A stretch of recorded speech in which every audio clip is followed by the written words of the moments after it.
여러분, 지금 레이캬비크 국제공항이 발칵 뒤집혔습니다. 엄마, 저 사람들 다 어디 가는 거야? 한국으로 간다던데? 저 많은 사람들이 다 같이. 네, 맞습니다. 아이슬란드의 한 대 가족 20명이 동시에 한국행 비행기에 올랐습니다. 할아버지부터 10대 손주까지 3대가 함께 움직인 이 전례 없는 여행이 지금 북유럽 전역을 뒤흔들고 있습니다. 더 놀라운 건 그 다음입니다. 이들이 귀국한 뒤 레이캬비크 한인마트에는 금발의 아이슬란드인들이 줄을 서기 시작했고, 인천공항 입국 심사대에는 매일 수만 명의 유럽인들이 몰려들고 있습니다. 급기야 인천공항은 1일 입국자 20만 명을 돌파하며 역대 최고 기록을 경신했습니다. 대체 이 20명의 가족에게 무슨 일이 있었던 걸까요? 단 2주간의 한국 여행이 어떻게 한 가족 전체를 바꿔놨고 전 세계 상류층의 한국행 러시를 만들어냈는지, 그 믿기 힘든 이야기를 지금 바로 들어보겠습니다. 오늘의 사연 주인공은 아이슬란드 레이캬비크에서 온 35세 며느리 시그리드 씨입니다. 시작에 앞서 좋아요와 구독 눌러주시면 한국의 더 많은 이야기를 소개하는 데에 큰 힘이 됩니다. 안녕하세요. 저는 아이슬란드 레이캬비크에 사는 시그리드입니다. 올해 35이고 결혼한 지는 8년 되었습니다. 남편과 두 아이를 키우며 평범한 직장 생활을 하고 있습니다. 그날 저녁도 여느 때와 다르지 않았습니다. 퇴근 후 소파에 앉아 핸드폰을 보고 있었습니다. 특별히 찾아본 것도 아니었습니다. 그저 짧은 영상들이 자동으로 넘어가는 것을 멍하니 보고 있었습니다. 그때 한 영상이 눈에 들어왔습니다. 서울이라는 도시의 밤 풍경이었습니다. 영상 속에는 한 여성이 밤 12시가 넘은 시각에 혼자 조깅을 하고 있었습니다. 이어폰을 끼고 여유롭게 달리는 모습이었습니다. 거리는 밝았고 사람들이 자연스럽게 오가고 있었습니다. 처음에는 믿기지 않았습니다. 레이캬비크에서도 밤 11시가 넘으면 혼자 밖을 다니는 것을 권하지 않습니다. 부모님께서도 항상 조심하라고 당부하셨습니다. 저 역시 늦은 시간에는 남편이 데리러 오거나 택시를 이용했습니다. 영상을 몇 번 돌려봤습니다. 편집된 것 같지는 않았습니다. 댓글을 읽어보니 한국에서는 새벽에도 편의점이 열려 있고 따뜻한 음식을 먹을 수 있다는 내용이 많았습니다. 거리 곳곳에 24시간 가게가 있고 밤늦은 시간에도 배달 음식을 시킬 수 있다는 얘기도 있었습니다. 남편에게 영상을 보여줬습니다. 남편도 신기하다는 반응이었습니다. 그래서 시댁 가족 단톡방에 올려봤습니다. 저희는 시댁과 가깝게 지내는 편입니다. 시아버지 시어머니부터 시작해서 시누이 가족, 시동생 가족까지 합치면 20명이 넘습니다. 명절이나 주말이면 자주 모이는 편이라 가족 단톡방이 늘 활발합니다. 영상을 올리자 반응이 빠르게 왔습니다. 16살 조카가 먼저 물었습니다. 한국 드라마를 즐겨보는 아이였습니다. 진짜로 저렇게 안전한지 궁금하다는 내용이었습니다. 저도 잘 모르겠다고 답했습니다. 며칠 뒤 시댁에 모임이 있었습니다. 원래는 시아버지 생신 준비를 위한 자리였는데 자연스럽게 한국 얘기가 나왔습니다. 시어머니께서는 조심스러워 하셨습니다. 아시아 국가들은 아직 개발도상국이라는 인식이 있으셨습니다. 위험하지 않겠냐는 걱정도 하셨습니다. 하지만 젊은 세대의 반응은 달랐습니다.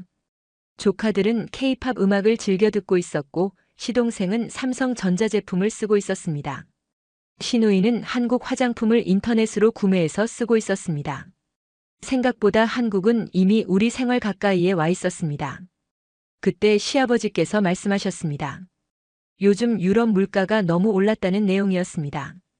유럽 내에서 여행을 다녀도 비용이 만만치 않다고 하셨습니다.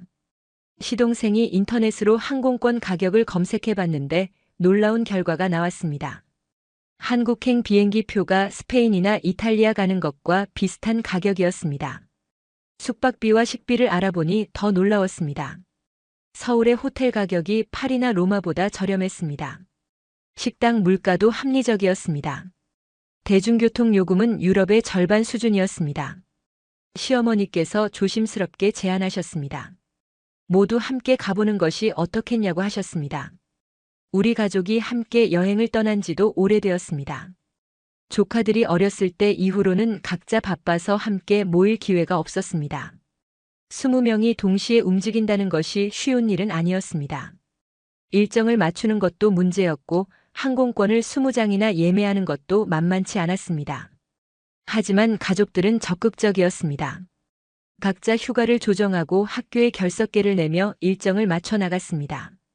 2달 동안 준비를 했습니다. 한국에 대해 알아볼수록 놀라운 점이 많았습니다. 인터넷 속도가 세계에서 가장 빠르다는 사실, 대중교통 시스템이 매우 발달했다는 점, 의료 시스템이 선진적이라는 내용들이 계속 나왔습니다. 하지만 여전히 반신반의했습니다. 인터넷 정보들이 과장된 것일 수도 있었습니다. 직접 가봐야 알 수 있을 것 같았습니다. 출발 전날 밤 잠이 오지 않았습니다. 기대보다는 솔직히 걱정이 앞섰습니다. 20명이나 되는 대가족이 낯선 나라에서 무사히 여행할 수 있을까요? 언어도 통하지 않을 텐데 괜찮을까요? 시아버지 시어머니께서 오랜 비행을 견디실 수 있을까요? 그렇게 우리 20명은 한국행 비행기에 올랐습니다. 그때만 해도 몰랐습니다. 이 여행이 우리 가족을 완전히 바꿔놓을 거라는 사실을 말입니다. 인천공항에 도착한 순간은 지금도 잊을 수 없습니다. 비행기에서 내려 입국장으로 향하는 통로부터 예상과 달랐습니다. 천장 전체가 거대한 화면으로 되어 있었습니다. 한국의 사계절 풍경이 실시간으로 펼쳐지고 있었습니다. 봄의 벚꽃부터 가을 단풍까지 마치 자연 속을 걷는 느낌이었습니다. 입국 심사를 기다리면서 가장 놀란 건 대기 시간이었습니다. 20명이나 되는 인원인데도 불구하고 30분도 걸리지 않았습니다. 자동 게이트가 여러 개 설치되어 있었고 여권을 스캔하고 얼굴을 인식하면 바로 통과되는 시스템이었습니다. 시아버지께서도 직원의 도움을 받아 쉽게 통과하셨습니다. 짐을 찾는 곳에서도 놀랐습니다. 컨베이어 벨트에서 짐이 빠르게 나오기 시작했습니다. 20명의 짐인데도 오래 기다리지 않았습니다. 공항 시스템이 이렇게 효율적일 수 있다는 게 신기했습니다. 공항에서 호텔까지는 공항철도를 이용했습니다. 지하로 내려가니 깨끗한 플랫폼이 나타났고 곧바로 열차가 도착했습니다. 배차 간격이 10분도 되지 않았습니다. 열차는 더욱 놀라웠습니다. 좌석마다 충전 포트가 있었고 무료 와이파이가 제공됐습니다. 시속 100km가 넘는 속도로 달리는데도 핸드폰 인터넷이 끊기지 않았습니다. 호텔에 도착한 시각은 밤 10시쯤이었습니다. 체크인을 마치고 방에 짐을 풀었는데 15살 조카가 배고프다고 했습니다. 이 시간에 문 연 식당이 있을까 걱정했는데 프런트 직원이 편의점을 추천했습니다. 24시간 운영되고 따뜻한 음식도 판다는 설명이었습니다. 반신반의하며 호텔 근처 편의점을 찾아갔습니다. 그 영상에서 봤던 바로 그 편의점이었습니다. 밤 11시가 넘었는데도 불이 환하게 켜져 있었고 손님들이 드나들고 있었습니다. 안으로 들어가니 삼각김밥, 도시락, 컵라면 등 다양한 음식이 진열되어 있었습니다. 직원이 친절하게 전자레인지 사용법을 알려줬습니다. 음식을 데워서 매장 안 테이블에 앉아 먹을 수 있었습니다. 조카들은 삼각김밥과 컵라면을 골랐고 저는 도시락을 선택했습니다. 가격도 합리적이었습니다. 하나에 2,000원에서 3,000원 정도였는데 우리 돈으로 환산하면 이유로 남짓한 가격이었습니다. 맛을 보고 더 놀랐습니다. 편의점 음식이라고 하기엔 품질이 너무 좋았습니다. 밥은 갓 지은 것처럼 따뜻했고 반찬도 신선했습니다. 조카들은 연신 맛있다며 엄지를 치켜 세웠습니다. 시어머니께서도 깔끔하고 좋다고 말씀하셨습니다. 편의점을 나서면서 주변을 둘러봤습니다. 밤 12시가 다 되어가는 시각인데도 거리에는 사람들이 오가고 있었습니다. 조깅하는 사람, 자전거 타는 사람, 산책하는 연인들이 자연스럽게 보였습니다. 가로등이 밝게 켜져 있었고 곳곳에 설치된 보안 카메라가 안전을 책임지고 있었습니다. 조카들이 좀 더 걸어보고 싶다고 했습니다. 시어머니께서는 걱정스러운 표정이었지만 프런트 직원이 이 동네는 매우 안전하다고 장담했던 말이 떠올랐습니다. 결국 30분 정도 호텔 주변을 산책하기로 했습니다. 놀라운 경험이었습니다. 밤거리를 걷는 동안 단 한 번도 불안함을 느끼지 못했습니다. 오히려 자유로웠습니다. 레이캬비크에서는 상상할 수 없는 풍경이었습니다. 공원에는 벤치마다 사람들이 앉아 쉬고 있었고, 편의점 앞에서는 젊은이들이 음료수를 마시며 이야기를 나누고 있었습니다. 호텔로 돌아오는 길에 모두가 같은 생각을 하고 있었습니다. 한국이 정말 다른 나라라는 것을 말입니다. 첫날부터 기대 이상이었습니다. 다음 날 아침 일찍 일어났습니다. 시차 적응이 덜 되어 새벽 5시에 눈이 떠졌습니다. 창밖을 보니 벌써 거리에 사람들이 보였습니다. 운동하러 나온 사람들, 출근하는 사람들로 도시가 깨어나고 있었습니다. 그날은 지하철을 이용해 시내 관광을 하기로 했습니다. 20명이 함께 움직이려니 택시를 여러 대 타는 것보다 지하철이 효율적이었습니다. 호텔에서 가장 가까운 역까지 걸어갔는데 입구를 찾기가 쉬웠습니다. 큰 표지판과 안내도가 곳곳에 설치되어 있었습니다. 지하철역에 들어서자마자 깜짝 놀랐습니다. 상상했던 것보다 훨씬 깨끗했습니다. 바닥은 반들반들하게 닦여 있었고 벽면도 깔끔했습니다. 무엇보다 냄새가 전혀 나지 않았습니다. 유럽의 오래된 지하철역들은 특유의 냄새가 있는데 여기는 그런 게 전혀 없었습니다. 교통카드를 구매하는 것도 간단했습니다. 자동 판매기가 여러 곳에 있었고 화면 안내에 따라 쉽게 살 수 있었습니다. 20명 몫을 한꺼번에 충전했는데 기계가 빠르게 처리했습니다. 플랫폼으로 내려가니 스크린 도어가 설치되어 있었습니다. 안전을 위한 장치였습니다. 전광판에는 다음 열차가 몇 분 후에 도착하는지 정확하게 표시되고 있었습니다. 2분 30초 후 도착이라고 나왔는데 정말 그 시간에 맞춰 열차가 들어왔습니다. 열차 안도 놀라웠습니다. 좌석 배치가 효율적이었고 손잡이가 여러 높이로 설치되어 있어 어린이부터 어른까지 편하게 잡을 수 있었습니다. 노약자석이 따로 지정되어 있었고 대부분의 승객들이 그 자리를 비워두고 있었습니다. 시어머니께서 앉으시려 하자 젊은 사람이 바로 자리를 양보했습니다. 지하철 안에서도 인터넷이 잘 터졌습니다. 조카들은 신기해하며 핸드폰을 들여다봤습니다. 지하 깊숙한 곳에서도 통신이 원활하다는 게 놀라웠습니다. 유럽에서는 지하철 안에서 인터넷을 기대하기 어려웠습니다. 명동이라는 곳에 도착했습니다. 쇼핑과 음식으로 유명한 거리라고 들었습니다. 역에서 나오자마자 활기찬 분위기가 느껴졌습니다. 주말이라 사람들로 붐볐지만 혼잡하다는 느낌보다는 생동감이 넘쳤습니다. 거리를 걷다가 한 식당 앞에서 멈췄습니다. 메뉴판에 사진이 크게 붙어 있었고 영어 설명도 함께 있었습니다. 비빔밥이라는 음식이 눈에 들어왔습니다. 야채와 고기, 달걀이 밥 위에 올려진 요리였습니다. 건강해 보였습니다. 식당 안으로 들어갔습니다. 20명이 한꺼번에 들어가니 주인이 조금 당황하는 듯 했지만 곧 자리를 마련해 줬습니다. 테이블 2개를 이어 붙여서 모두가 함께 앉을 수 있게 해줬습니다. 주문은 태블릿으로 했습니다. 메뉴마다 사진과 설명이 나와 있어서 선택하기 쉬웠습니다. 음식이 나왔을 때 모두가 감탄했습니다. 색감부터 아름다웠습니다. 빨강, 노랑, 초록의 야채들이 조화롭게 담겨 있었습니다. 맛도 훌륭했습니다. 고추장이라는 매콤한 소스가 특히 인상적이었습니다. 시어머니께서는 야채가 신선하고 맛있다며 만족해 하셨습니다. 식사 중에 주인이 다가와 한국 전통차를 서비스로 내왔습니다. 외국 손님이 많이 와서 고맙다는 뜻이었습니다. 그 따뜻한 배려에 마음이 훈훈해졌습니다. 계산할 때도 놀랐습니다. 20명이 배불리 먹었는데 총 금액이 생각보다 저렴했습니다. 1인당 10,000원 정도였는데 우리 돈으로는 7유로 정도였습니다. 식사 후 거리를 더 걸었습니다. 곳곳에 화장품 가게가 있었고 시누이가 관심을 보였습니다.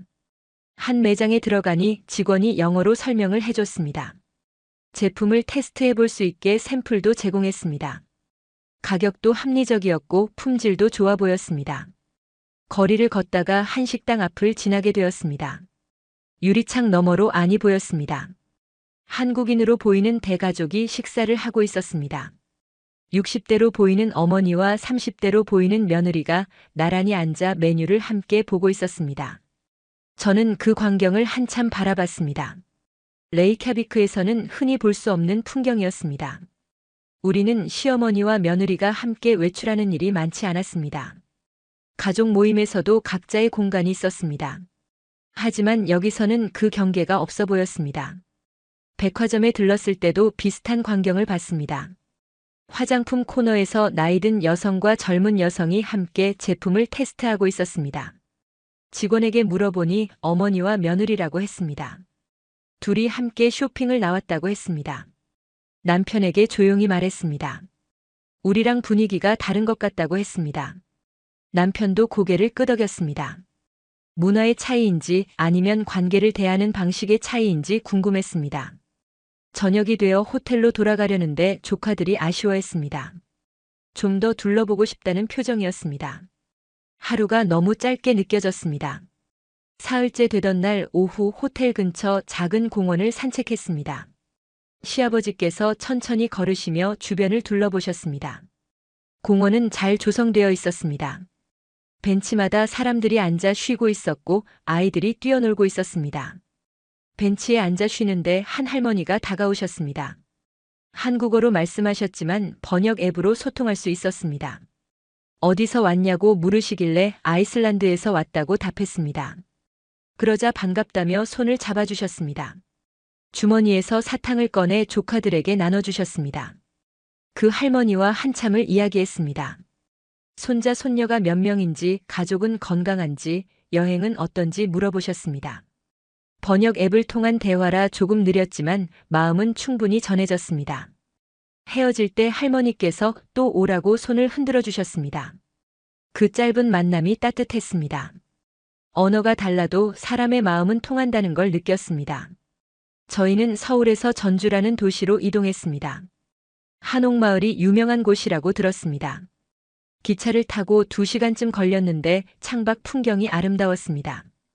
도시를 벗어나니 논밭과 산이 펼쳐졌습니다. 전주 한옥마을에 도착하니 시간이 멈춘 듯한 느낌이었습니다. 전통 기와집들이 좁은 골목길을 따라 늘어서 있었습니다. 현대적인 빌딩 숲 사이에 이런 공간이 있다는 게 신기했습니다.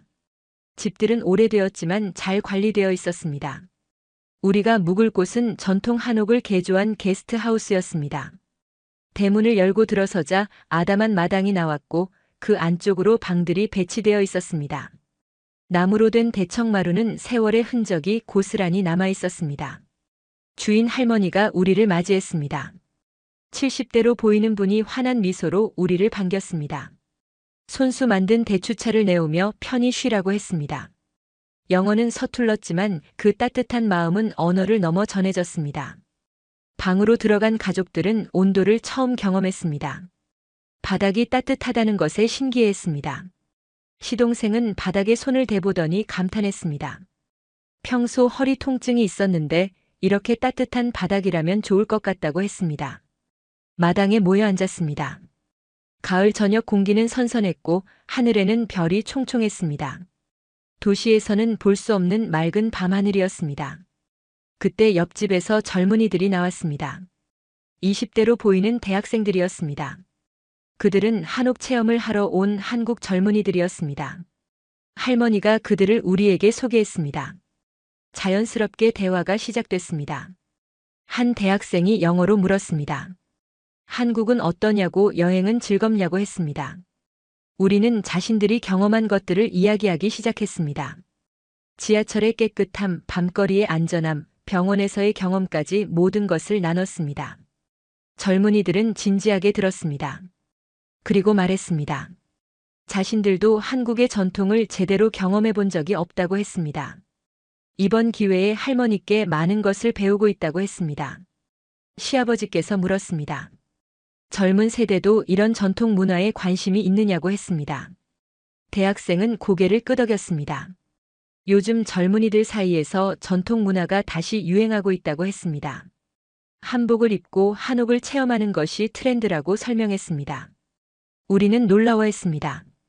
레이캬비크에서는 젊은이들이 옛것에 관심이 없는데 한국에서는 오히려 젊은 세대가 전통을 지키려 한다는 것이 신기했습니다. 밤이 깊어가자 할머니가 방으로 들어가라고 했습니다. 온돌이 더 따뜻해질 시간이라고 했습니다. 방에 누웠는데 바닥의 따뜻함이 온몸으로 전해졌습니다. 남편과 조용히 창밖을 바라봤습니다. 다음 날 아침 한옥마을을 산책했습니다. 골목길을 걷는데 작은 찻집이 보였습니다. 전통차를 파는 곳이었습니다. 찻집 안으로 들어가자 조용하고 평화로운 분위기가 우리를 감쌌습니다. 주인은 60대 여성이었는데 직접 차를 우려주었습니다. 녹차 한 잔을 따르는 동작이 하나의 예술처럼 느껴졌습니다. 차를 마시며 주인과 대화를 나눴습니다. 그녀는 30년간 이 찻집을 운영해왔다고 했습니다. 손님 하나하나에게 정성을 다해 차를 내린다고 했습니다. 돈을 벌기 위해서가 아니라 차를 통해 사람들에게 평화를 전하고 싶어서 이 일을 한다고 했습니다. 시동생이 물었습니다. 요즘 같은 세상에 이렇게 느리게 일하면 손해 아니냐고 했습니다. 주인은 웃으며 대답했습니다. 빨리 가는 것이 능사가 아니라고 했습니다. 천천히 가도 제대로 가는 것이 중요하다고 했습니다. 그 말에 우리는 숙연해졌습니다.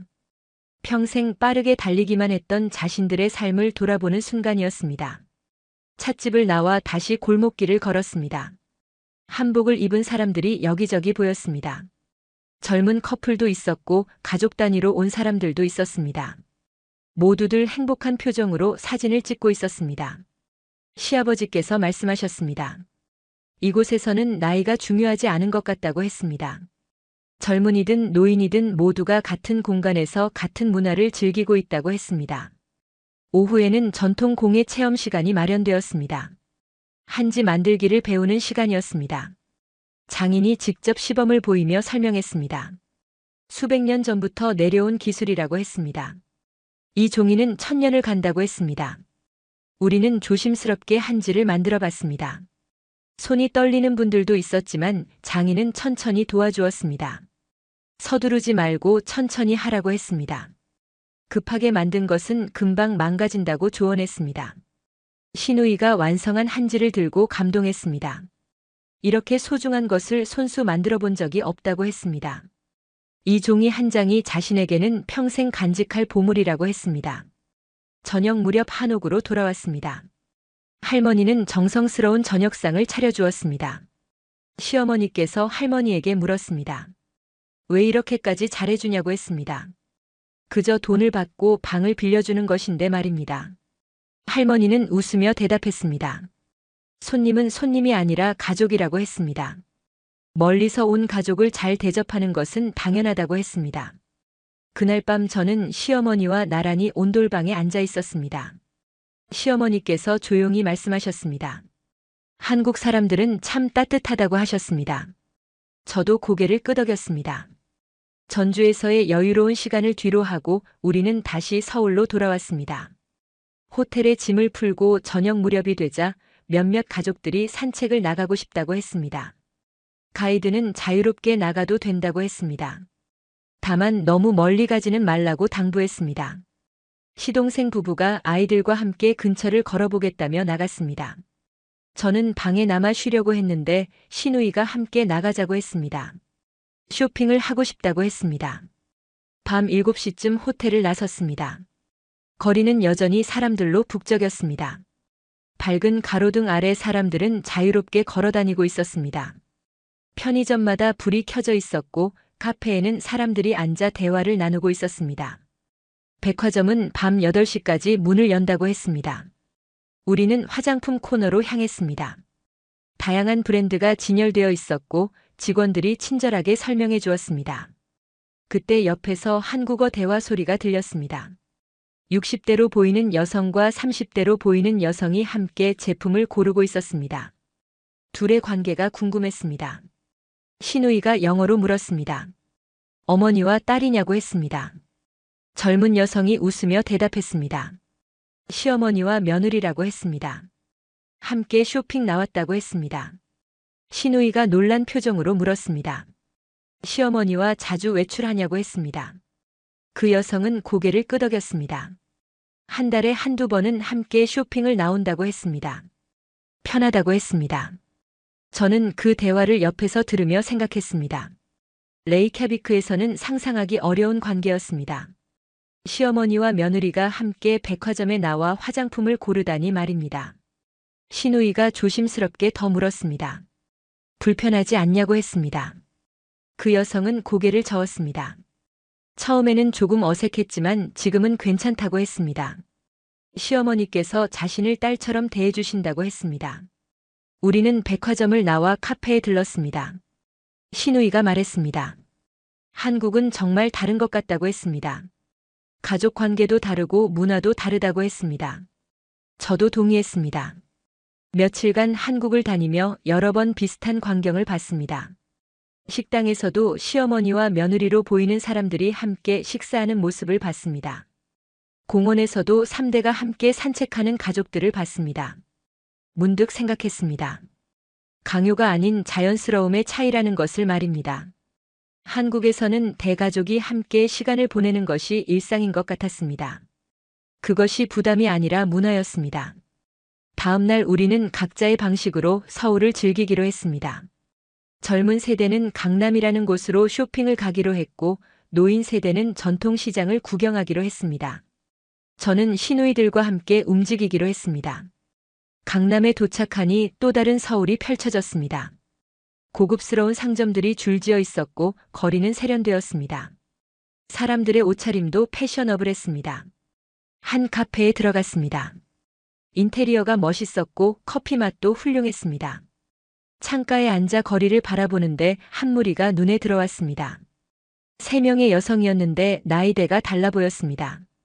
가장 나이 든 분이 60대쯤 되어 보였고 중간 분이 40대, 가장 젊은 분이 20대로 보였습니다. 셋이 편하게 웃으며 걸어가고 있었습니다. 팔짱을 끼고 있었습니다. 시누이가 말했습니다. 저 사람들 가족인 것 같다고 했습니다. 아마 시어머니, 며느리, 손녀일 거라고 했습니다. 저도 그렇게 보였습니다. 오후에는 PC방이라는 곳에 가봤습니다. 조카들이 가보고 싶다고 했던 곳입니다. 안으로 들어서니 수십 대의 최신 컴퓨터가 줄지어 있었고 각 자리마다 게이밍 의자가 놓여 있었습니다. 주인이 반갑게 맞아주었습니다. 노인들도 이용할 수 있냐고 물었더니 당연하다고 했습니다. 실제로 구석 자리에는 60대로 보이는 남성이 앉아 인터넷을 하고 있었습니다. 조카들은 자리에 앉아 게임을 시작했습니다. 저는 옆에서 지켜봤습니다. 인터넷 속도가 놀라웠습니다. 클릭하는 즉시 화면이 바뀌었습니다. 레이캬비크에서는 로딩 시간이 걸리던 것들이 여기서는 순식간에 처리됐습니다. 1시간쯤 지나 PC방을 나왔습니다. 조카들은 만족스러워했습니다. 다음에 또 오고 싶다고 했습니다. 저녁에는 대형마트에 들렀습니다. 24시간 운영되는 곳이었습니다. 마트 내부는 백화점처럼 깨끗하고 넓었습니다. 식품 코너에는 즉석 요리 코너가 있었습니다. 갓 만든 김밥, 튀김, 떡볶이 등이 진열되어 있었습니다. 시누이가 떡볶이를 사서 맛봤습니다. 매콤하지만 맛있다고 했습니다. 저도 한 입 먹어봤습니다. 독특한 맛이었습니다. 달콤하면서도 매웠습니다. 계산대에서는 직원이 친절하게 응대했습니다.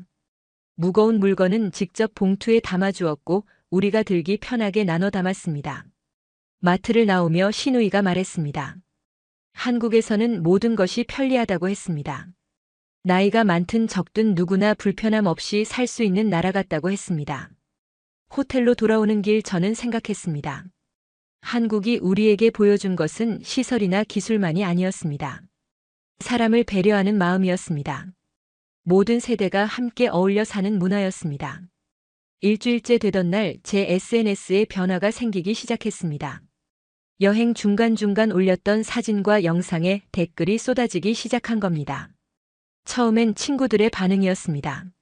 한국이 정말 저렇게 깨끗하냐, 안전하냐는 질문들이었습니다. 레이캬비크 지인들의 관심이 점점 커졌습니다.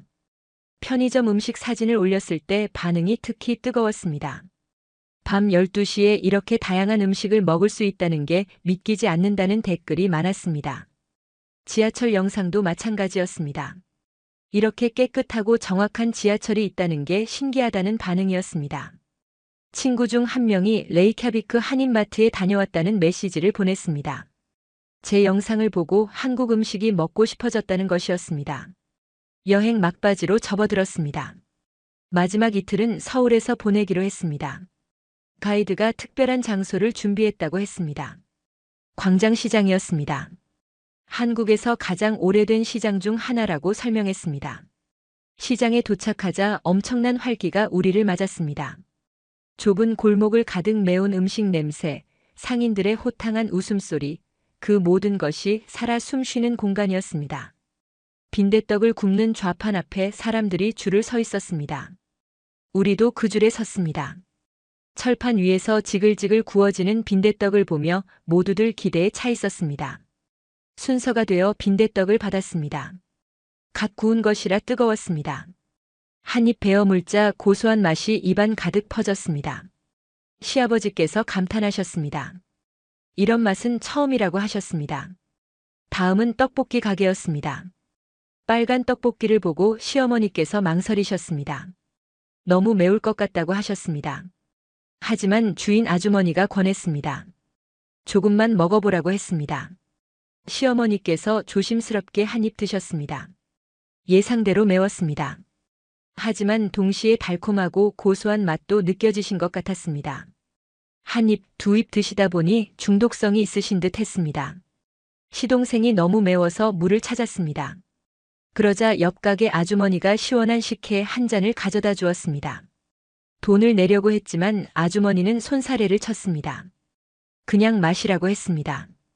시동생은 어찌할 바를 몰라 했습니다. 아무 이유 없이 친절을 베푸는 것이 낯설었습니다. 레이캬비크에서는 모든 것에 대가가 따랐습니다. 하지만 여기서는 그냥 주는 것이었습니다. 순대 가게로 이동했습니다. 찐 순대를 썰어서 접시에 담아주었습니다. 우리는 처음 보는 음식이라 주저했습니다. 하지만 한 입 먹어보고는 계속 먹기 시작했습니다. 가게 주인이 소금과 양념장을 더 가져다 주었습니다. 이렇게 찍어 먹으면 더 맛있다고 알려주었습니다. 우리는 주인이 알려준 대로 먹었고 더욱 맛있어 했습니다. 시장을 돌아다니는 동안 여러 가게를 들렀습니다. 김밥, 만두, 호떡, 붕어빵까지 다양한 음식을 맛봤습니다. 모든 가게에서 상인들은 친절했습니다. 시식도 자유롭게 할 수 있었고 마음에 들면 사가는 방식이었습니다. 시아버지께서 호떡을 사며 상인에게 물었습니다. 왜 이렇게 저렴하냐고 했습니다. 이 가격으로 장사가 되느냐고 했습니다. 상인은 웃으며 대답했습니다. 많이 벌려고 하는 게 아니라고 했습니다. 손님들이 맛있게 먹고 행복해하면 그것으로 충분하다고 했습니다. 그 말에 시아버지께서는 한참을 말이 없으셨습니다. 자본주의 사회에서 이윤을 추구하는 것은 당연한데 여기서는 사람의 행복을 더 중요하게 생각한다는 것이 인상적이셨나 봅니다. 시장을 나와 고급 한정식 레스토랑으로 향했습니다. 여행사에서 특별히 준비한 만찬이었습니다. 레스토랑은 한옥을 개조한 곳이었습니다. 조용하고 품격 있는 분위기였습니다. 각자 개별 방이 준비되어 있었고 방마다 정성스러운 상차림이 기다리고 있었습니다. 수십 가지의 반찬이 작은 접시에 담겨 나왔습니다. 하나하나가 모두 예술 작품 같았습니다. 메인으로 한우가 나왔습니다. 마블링이 환상적인 최고급 한우였습니다. 직원이 직접 구워주었습니다. 적절한 타이밍에 고기를 뒤집고 가장 맛있는 상태로 접시에 담아주었습니다. 한 입 먹은 순간 모두의 눈이 커졌습니다. 지금까지 먹어본 어떤 고기와도 달랐습니다. 입에서 살살 녹는 식감, 깊고 풍부한 맛이 감탄을 자아냈습니다. 식사를 마치고 레스토랑 주인이 직접 나와 인사했습니다. 50대 여성이었는데 이 식당을 20년간 운영해왔다고 했습니다. 모든 재료를 직접 고르고 매일 아침 시장에서 신선한 식재료를 구입한다고 했습니다. 시어머니께서 물었습니다. 이렇게 정성을 들이면 힘들지 않냐고 했습니다. 주인은 웃으며 대답했습니다. 손님들이 맛있게 먹는 모습을 보면 모든 피로가 사라진다고 했습니다. 우리는 주인에게 감사 인사를 건넸습니다. 평생 수많은 레스토랑을 다녀봤지만 이런 진심 어린 대접은 처음이었습니다. 마지막 날 아침이 밝았습니다. 호텔 로비에는 짐을 챙긴 가족들이 모여 있었습니다. 하지만 모두의 표정은 무겁기만 했습니다. 떠나기 싫다는 마음이 얼굴에 그대로 드러났습니다. 버스에 오르는 발걸음은 느렸습니다. 한 발 한 발 내디딜 때마다 망설임이 느껴졌습니다. 창밖으로 보이는 서울의 풍경을 아쉬운 눈빛으로 바라봤습니다. 인천공항으로 가는 길 버스 안은 조용했습니다. 올 때와는 완전히 다른 분위기였습니다. 처음 한국에 왔을 때는 호기심과 약간의 걱정이 섞여 있었습니다. 하지만 지금은 아쉬움과 그리움으로 가득했습니다. 시아버지께서 조용히 말씀하셨습니다. 단 2주였는데 마치 평생을 여기서 산 것 같다고 하셨습니다.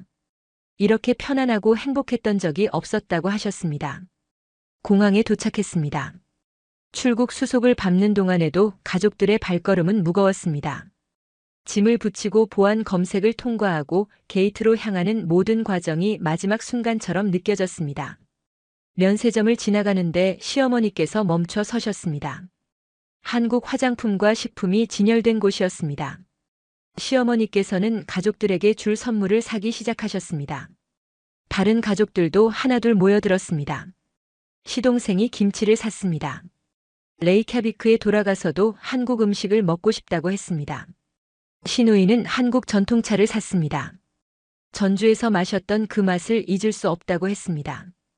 게이트 앞에서 탑승을 기다리는 동안 저는 가족들을 하나씩 바라봤습니다. 2주 전 이곳에 도착했을 때와는 완전히 다른 표정들이었습니다. 모두의 얼굴에 무언가 변화가 있었습니다. 탑승 시간이 되었습니다. 가족들이 하나둘 게이트를 통과하기 시작했습니다. 그런데 게이트 앞에서 15살 조카가 멈춰섰습니다. 발을 떼지 못했습니다. 직원이 다가와 물었습니다. 괜찮냐고 했습니다. 조카는 고개를 저었습니다. 그리고 말했습니다. 돌아가기 싫다고 했습니다. 다른 조카들도 같은 마음이라고 했습니다. 결국 모두 비행기에 올랐습니다. 하지만 그 누구도 기쁜 표정이 아니었습니다. 창밖으로 보이는 인천공항을 끝까지 바라봤습니다. 비행기가 이륙했습니다. 한국 땅이 점점 멀어졌습니다. 가족들은 창밖을 응시했습니다.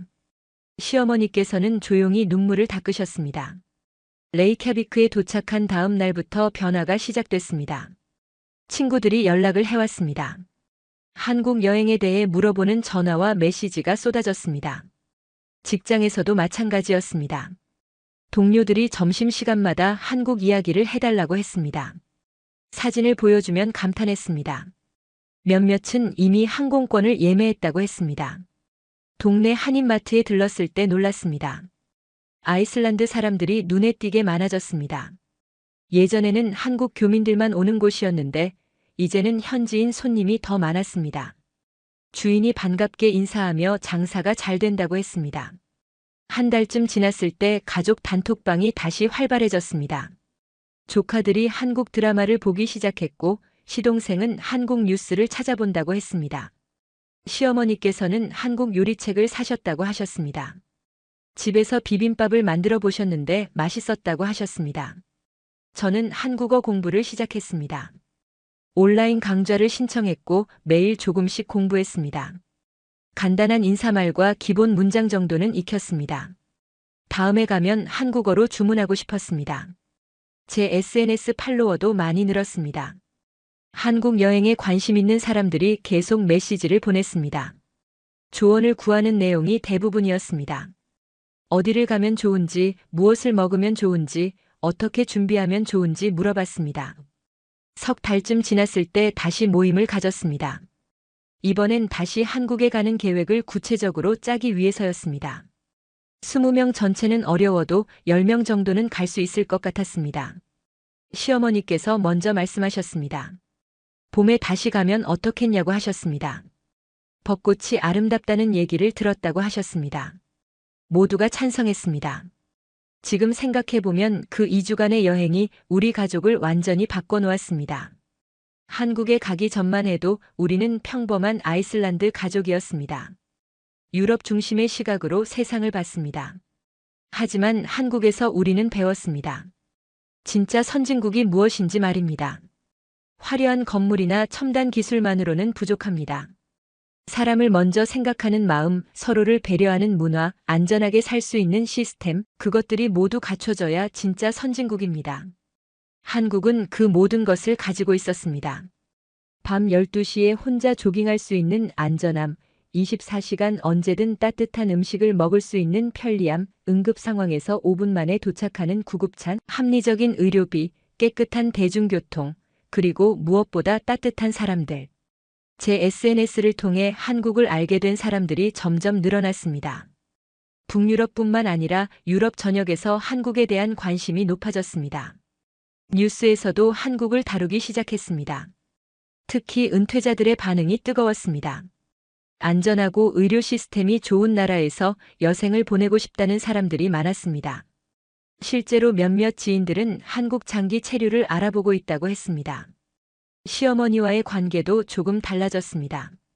여행 전만 해도 우리는 적당한 거리를 유지했습니다. 존중하되 가깝지는 않은 관계였습니다. 하지만 한국에서 2주를 함께 보내며 조금씩 가까워졌습니다. 병원에서 시아버지를 기다리던 순간, 전주 한옥에서 함께 온돌방에 앉았던 밤, 광장시장에서 함께 떡볶이를 먹던 오후, 그런 순간들이 쌓여서 우리 사이의 벽을 조금씩 허물었습니다. 이제 시어머니께서 가끔 연락하십니다. 한국 드라마 추천해달라고 하시거나 한국 요리 레시피를 물어보십니다. 저도 편하게 답장을 드립니다. 강요가 아닌 자연스러운 관심입니다. 남편도 변했습니다. 한국에 가기 전에는 아시아에 별 관심이 없었습니다. 하지만 지금은 한국 뉴스를 챙겨보고 한국 기업에 대해 공부합니다. 회사 동료들에게도 한국 여행을 추천한다고 합니다. 아이들도 마찬가지입니다. 한국 친구를 사귀고 싶다고 합니다. 한국어를 배우고 싶다고 합니다. 나중에 크면 한국에서 살아보고 싶다고도 합니다. 한 가족의 여행이 이렇게 많은 것을 바꿀 수 있다는 게 신기합니다. 우리가 한국에서 경험한 것들을 주변에 이야기하고 그 이야기를 들은 사람들이 또 한국을 찾고 그렇게 연쇄 반응이 일어났습니다. 지금 이 순간에도 인천공항에는 우리처럼 한국을 찾는 유럽 사람들이 도착하고 있을 것입니다. 그들도 우리처럼 놀라고 감동하고 변화를 경험할 것입니다. 처음 그 영상을 봤을 때만 해도 몰랐습니다. 단순한 호기심으로 시작한 여행이 우리 인생을 바꿔놓을 줄은 말입니다. 시댁 20명이 함께 떠난 2주간의 여행이 이렇게 큰 의미를 가지게 될 줄은 상상도 못했습니다. 한국은 이제 우리에게 단순한 여행지가 아닙니다. 배움을 얻은 곳이고 가족이 하나 되었던 곳이고 새로운 시각을 갖게 해준 곳입니다. 언젠가 다시 갈 곳이고 어쩌면 오래 머물고 싶은 곳입니다.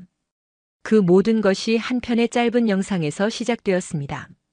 서울 밤거리를 조깅하던 한 여성의 영상. 그것이 우리 가족 20명의 인생을 바꿔놓았습니다. 그리고 지금 우리의 이야기가 또 다른 누군가의 인생을 바꾸고 있습니다. 이것이 바로 한국의 힘이라고 생각합니다. 경험한 사람들이 자연스럽게 전도사가 되는 것 말입니다. 여러분도 기회가 된다면 한국을 방문해 보시길 권합니다. 영상이나 사진으로는 절대 담을 수 없는 것들이 있습니다. 직접 걸어보고 먹어보고 경험해봐야 알 수 있는 것들입니다.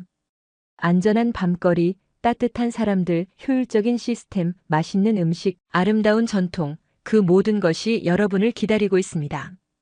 우리가 그랬던 것처럼 여러분도 한국에서 특별한 경험을 하시길 바랍니다. 지금도 가끔 그때를 생각합니다. 인천공항에 처음 도착했을 때의 놀라움, 편의점에서 처음 삼각김밥을 먹었을 때의 신기함, 병원에서 시아버지를 기다리며 시어머니 손을 잡았던 순간, 전주 한옥에서 온돌의 따뜻함을 느꼈던 밤, 광장시장에서 상인들의 친절함에 감동했던 오후. 그 모든 순간이 지금의 우리를 만들었습니다. 그리고 앞으로도 우리는 한국과 연결되어 있을 것입니다. 물리적으로 멀리 떨어져 있어도 마음으로는 가까이 있는 나라. 그것이 지금 우리에게 한국입니다. 오늘 사연은 여기까지입니다. 아이슬란드 대가족 20명, 한국 여행 후 북유럽 한국 열풍을 일으키게 된 스토리 어떠셨나요? 사연의 주인공에게 응원의 댓글을 남겨주세요. 지금까지 감동정거장에서 사연 전해드렸습니다. 사연이 마음에 드셨다면 좋아요와 구독 부탁드립니다. 시청해주셔서 감사합니다.